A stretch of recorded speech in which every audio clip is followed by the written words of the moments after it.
안녕하세요. 지난 시간엔 모음을 배웠죠. 오늘은 한글의 또 다른 주인공, 자음을 만나봅니다. 자음은 과연 어떤 모양을 본떠 만들었을까요? 놀랍게도 한글 자음은 소리를 내는 우리 몸, 바로 입과 혀와 목구멍의 모양을 본떠 만들었습니다. 이것을 상형의 원리라고 해요. 먼저 기역, 혀뿌리가 목구멍을 막는 모양이에요. 소리를 내보면 어금니 근처에서 나는 소리랍니다. 니은, 은 혀끝이 위신몸에 닿는 모양입니다. 혀가 입천장 앞쪽에 살짝 붙죠. 미음, 은 꼭 담은 입의 모양이에요. 두 입술이 만나 닫히는 소리죠. 시옷, 은 뾰족한 이의 모양입니다. 이 사이로 바람이 새어나오는 소리예요. 이응, 은 둥근 목구멍의 모양이에요. 받침으로 쓰면 콧소리. 이 됩니다. 첫소리 자리에선 소리가 없는 자리지킴이랍니다. 이렇게 5개의 기본 자음, 기역, 니은, 미음, 시옷, 이응, 이 우리 몸을 본떠 태어났습니다. 그럼 나머지 자음은요? 아주 똑똑한 방법을 썼어요. 소리가 더 세지면 기본 글자에 획을 하나씩 더합니다.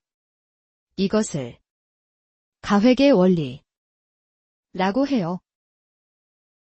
니은, 에 획을 더하면, 디귿, 미음, 에 획을 더하면 비읍, 소리가 한층 또렷하고 단단해지죠. 시옷, 에 획을 더하면, 지읒, 이응, 에 획을 더하면, 히읗, 그리고 혀를 굴리는 리을, 까지. 규칙이 보이나요? 오늘 배울 기초 자음 10개입니다. 기역, 니은, 디귿, 리을, 미음, 비읍, 시옷, 이응, 지읒, 히읗, 함께 이름을 불러볼까요? 이제 가장 신기한 부분. 한글은 자음과 모음을 따로 쓰지 않고 하나로 모아서 한 글자로 씁니다.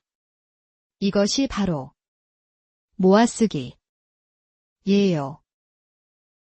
자음은 첫소리, 모음은 가운데 소리, 첫소리, 기역, 과 가운데 소리, 아, 를 모으면 바로 가, 가 됩니다. 규칙은 간단해요. 세로로 선 모음 아, 는 자음의 오른쪽에 붙습니다. 나, 디처럼요. 반대로 가로로 누운 모음 는 자음의 아래에 붙습니다. 드처럼요. 오늘은 받침이 없는 글자만 배워요. 받침이 없으면 소리가 시원하게 열려서 열린 음절이라고 부릅니다. 이제 단어를 만들어 볼까요? 고, 와, 기, 를 나란히 쓰면 고기. 글자 2개가 모여 뜻이 생겼어요. 가족을 불러볼까요? 과, 아, 로, 나, 그리고 누나, 오빠, 와, 누나. 는 가족을 부르는 정다운 말이에요. 미음, 리을, 로, 머리, 비읍, 니은, 니은, 로, 바나나. 자음과 모음이 척척 모이죠. 아버지, 와, 어머니. 받침 없는 글자만으로도 이렇게 따뜻한 말을 쓸 수 있어요. 오이, 호수, 지도. 모두 받침이 없는 쉬운 단어들이에요.